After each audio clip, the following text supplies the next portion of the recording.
Yo, what's up? Magandang umaga o gabi sa inyong lahat. I'm Otter and we are back sa Grow Garden. So 5 hours pa bago mag-update, mukhang napaaga ata ako haha. Ang ganda ng weather na to, Aurora to diba? Pa-correct na lang if mali ako. Wala lang, share ko lang.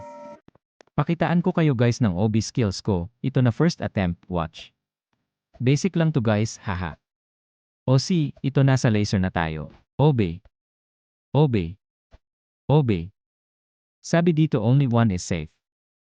Oops, first try pa lang olats agad second attempt. Yung sa carrots guys madali lang.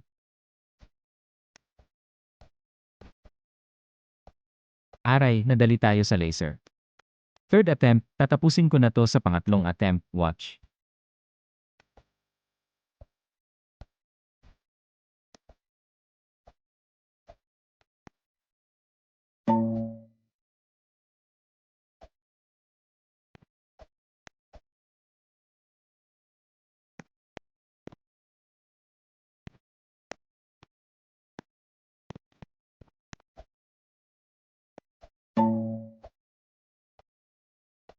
Natapos din, haha. Good idea Boss Jandel, naglagay siya ng libangan.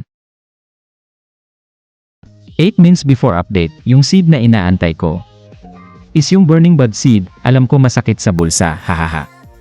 Pero bibilihin ko pa din, malay mo mahal din ang bentahan nun, o diba? Tsaka alam ko na paano magpalaki ng fruit, which is the sprinkler method. 7 minutes na ang nakalipas, at wala pairing burning bud seed, so I'm still waiting for the restock of burning bud seed. Ang nalabas lang seed shop cacao, dragon fruit, mushroom and pepper seed, and sugar apple.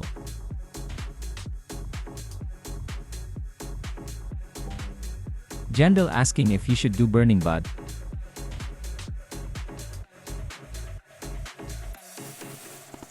It's getting me hyped and excited. So that, I'm still waiting. After a seconds nag-restock na ng burning bud, let's go. 40 million shekels, aray, ang sakita sa bulsa perds, haha. Pa-plant natin to maya-maya, update ko na lang kayo guys.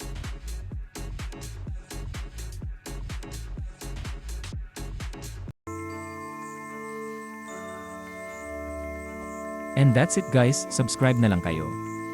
Dahil magti-10 subscribers na tayo, haha, I really appreciate that. Thank you and bye-bye.